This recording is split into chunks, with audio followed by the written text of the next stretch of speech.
Merci beaucoup d'être avec nous, Dominique Rocheteau. Une carrière monumentale. Et je pèse mes mots à l'AS Saint-Etienne, et puis au PSG. Et puis un livre, Foot sentimental, paru aux éditions Le Cherche Midi. L'Ange Vert, c'est votre surnom. C'est ainsi que l'on vous a qualifié. Après ce fameux but face à Kiev, on est en 1976.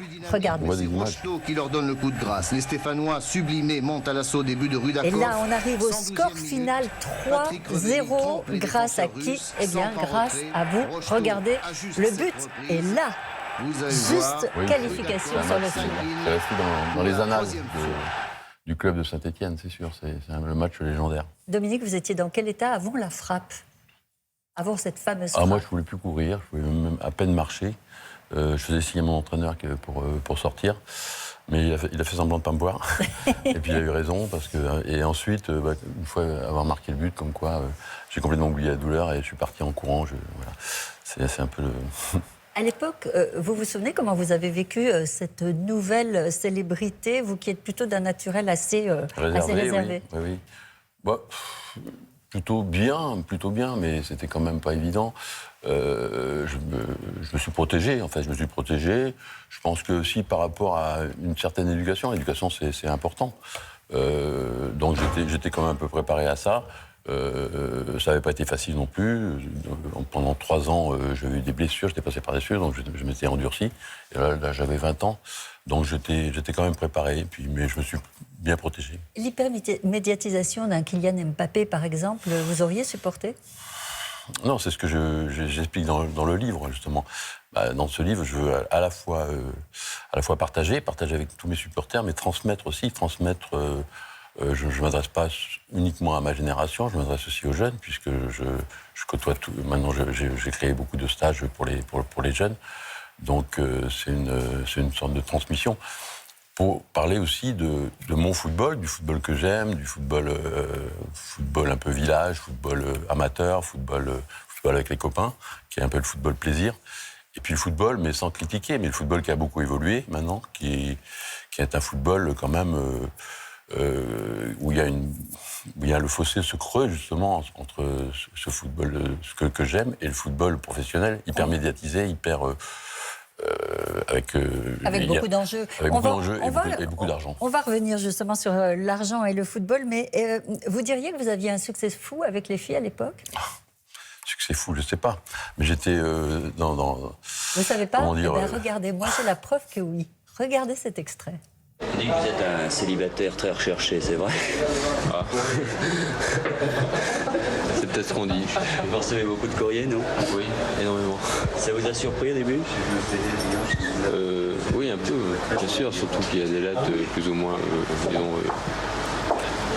assez marrantes, quoi. Et c'était le 13 avril 76, très timide à l'époque. Oui, je suis encore. Ça a changé ? Oui, c'est la question. Alors les moins de 50 ans peuvent peut-être pas imaginer ce que c'était que cette Rochetomania dans les années 70-80. Revenons au début de cette passion. C'est votre père qui vous la transmet. Oui, je parle de la naissance d'une passion. Parce que mon père a été un exemple. C'était mon premier entraîneur. Et puis, c'était un très très bon joueur.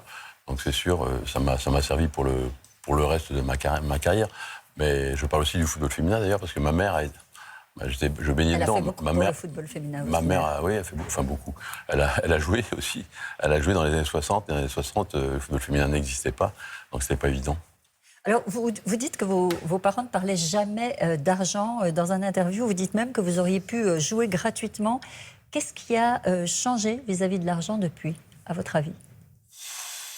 L'argent, maintenant, je ne suis pas contre l'argent. Il y a beaucoup d'argent dans le football, bien sûr, mais il faut bien l'utiliser, quoi. Je pense qu'il ne faut pas que le fossé se creuse, justement, entre le football de base, parce que sans le football de base, sans le football amateur, mais il n'y aurait pas de football professionnel.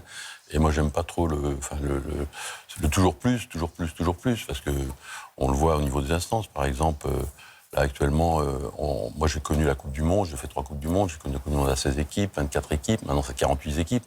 Donc, toujours plus d'équipes, toujours plus de matchs, toujours plus de droits télé. Et donc, tout ça, c'est par rapport à l'argent.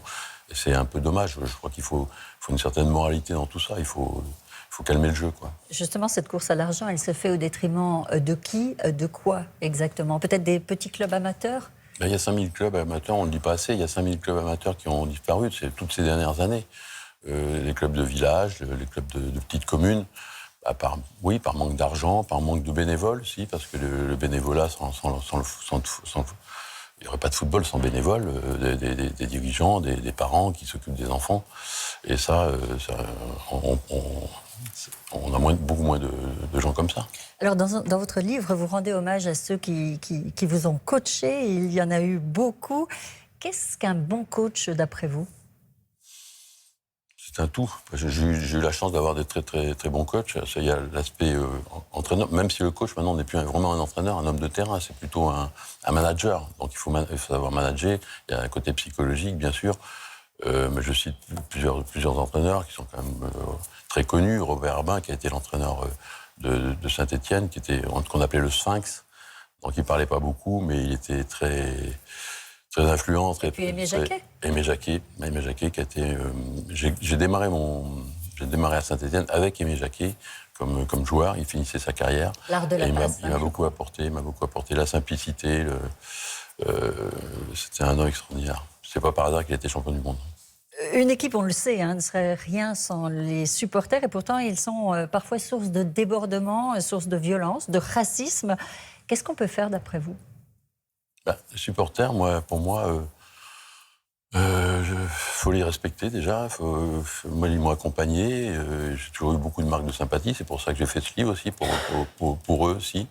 Les supporters, alors, bien sûr, la violence, il faut l'éliminer. Il faut être sévère avec la violence. Quand on voit un supporter qui balance sur le terrain ou sur un joueur un fumigène, ça ou des propos violents, des propos violents aussi parfois. Mais par contre, les supporters, je pense qu'il faut, c'est pas uniquement des payeurs, quoi. Ils font partie de la famille. Il faut peut-être les intégrer justement cette famille au niveau des instances. Ce sera le conseil de Dominique Rocheteau. Dominique, merci beaucoup d'avoir été avec nous. Je rappelle votre livre Foot sentimental, paru aux éditions Le Cherche Midi pour tous les Rocheteau. Il y a une soif d'idéal aussi derrière. Il y a une soif d'idéal derrière. Eh bien, parfait. Voilà. Ça peut faire une bonne chanson, ça, Dominique, Voilà. ça me semble. C'est pas mal. Merci d'avoir été là, en tout cas. Merci beaucoup.